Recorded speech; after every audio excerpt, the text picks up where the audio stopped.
मेरे दो सवाल हैं आपसे इमरान जी। पहला सवाल ये है कि संभल का मसला बहुत गर्म है उत्तर प्रदेश में, तो उस पर आपकी पार्टी और आपका क्या कहना है? आपको लगता है कि मामला अदालत के बाहर निपटाया जाना चाहिए? और दूसरा सवाल है कि आपकी पार्टी एक ज़माने में लोग कहते थे कि जात पे ना पात पे, इंदिरा जी की बात पे मोहर लगेगी हाथ पे, और अब ये राष्ट्रीय पार्टी जाति पे वोट मांग रही है। ये दो सवाल मैं आपसे पूछ रहा हूँ। पहली बात तो ये कि कांग्रेस पार्टी जाति पे वोट नहीं मांग रही। आपका पहला सवाल है कि संभल के मुद्दे पे आपका क्या कहना। यहाँ तमाम युवा साथी बैठे हैं, हम किस धर्म से हैं, किस मजहब से हैं, इससे हट के एक बात मैं कहना चाहता हूँ कि संभल के मुद्दे का हल कैसे होना चाहिए। इससे महत्वपूर्ण यह है कि वो जो 5 नौजवान मारे गए उनके बारे में तो कोई बात ही नहीं कर रहा है। ऐसा नैरेटिव बना दिया गया कि चर्चा जो है ये हो रही है कि आज पुलिस प्रशासन ने ये बयान दिया, आज ये दिया। जिस दिन से वो 5 बच्चे, नौजवान बच्चे, न साजिश थी न कोई जंग का ऐलान लिखा था, बुझी आंखों में एक मासूम सा अरमान लिखा था, जिसे दंगाई कह के सीधे गोली मार दी तुमने, उसी मजदूर के सीने पे हिंदुस्तान लिखा था। मैं बहुत भावुक हूं। क्या किसी ने एक संवेदना का शब्द, सत्ता में बैठे हुए किसी एक व्यक्ति ने एक संवेदना का शब्द बोला है? 5 लाशें उठी हैं। इधर 26 नवंबर को महामहिम राष्ट्रपति महोदया संसद में भाषण दे रही थी, मैं सामने बैठा हुआ था, और 162 किलोमीटर दूर संसद से संभल में 5 जनाजे एक साथ उठ रहे थे। छोड़ दीजिए वो हिंदू थे या मुसलमान थे, विजुअल हैं इस बात के ना कि पुलिस गोली चला रही थी। मैं भी यहां बैठ के बात कह रहा हूं। अगर पुलिस ये कहती है कि वो पत्थर मार रहे थे, तो उन लड़कों को किसने मारा उसका विजुअल आपके पास कहां है? पुलिस जो नैरेटिव बना दे, डीएम प्रेस कॉन्फ्रेंस कर रहे हैं, कमिश्नर प्रेस कॉन्फ्रेंस कर रहे हैं, सत्ता के शीर्ष पे बैठे एक शब्द नहीं बोल रहे हैं। क्या इंसानों की जान की कोई कीमत नहीं है? सदियों से यहीं पर रहता है, जाने कितने दुख सहता है। भीगी पलकों से एक बेटा भारत मां से ये कहता है, पुरखे हम सबके गोद में तेरी खाक ओढ़ के लेटे हैं, मां हम भी तेरे बेटे हैं, है ना? इमरान साहब, बीजेपी कह रही है, इस पे कोई बात ही नहीं कर रहा है। मुझे हैरत है, ये निकल आया, वो निकल आया। यहां आज भी, कल भी संसद में संविधान पे बहस हो रही है और वहां बुलडोजर चल रहा है।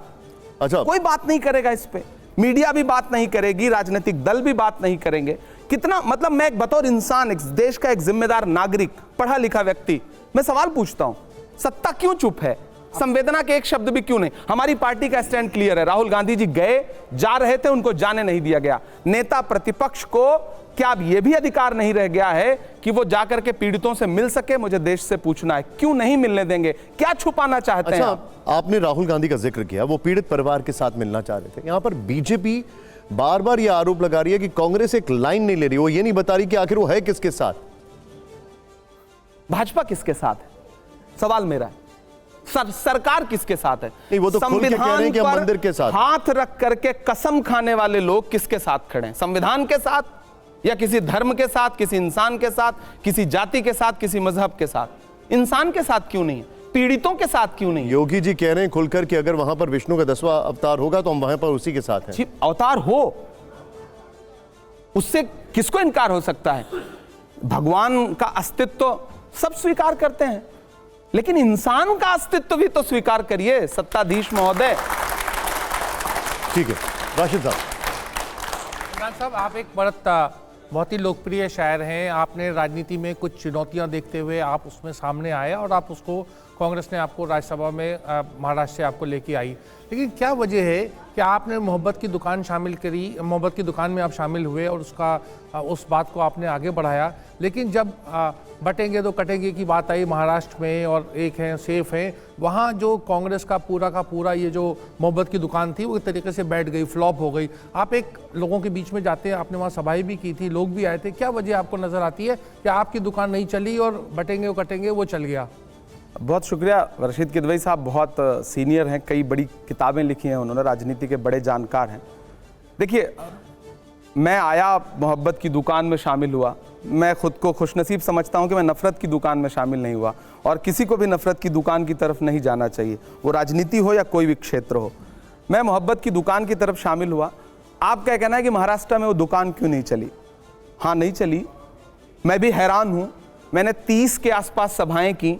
मैं झारखंड में भी चुनाव प्रचार में था। और मुझे तो ग्राउंड पे झंडे भी नहीं दिख रहे थे जो पार्टी अभी वहां सत्ता में आई है। सच्चाई है, जो क्राउड उमड़ के आ रहा था, लोग स्वतः जिस तरह से सामने आ रहे थे, हम सब आशान्वित थे। हरियाणा का रिजल्ट तो सत्ता जिनकी आई है उनके लोगों को हजम नहीं हो रहा है कि हम कैसे जीत गए। हरियाणा में भी मैं चुनाव प्रचार में था, तो कुल मिला के वो रिजल्ट सब वहां के गांव के लोग प्रोटेस्ट कर रहे हैं। ऐसे ऐसे गांव हैं, मैं चूंकि वहां से सांसद हूं महाराष्ट्र से, वो खुद कह रहे हैं कि भाई पूरे के पूरे गांव ने, अधिकांश लोगों ने कांग्रेस को वोट दिया, शिवसेना उद्धव ठाकरे गुट के लोगों को वोट दिया, वो वोट गए कहां?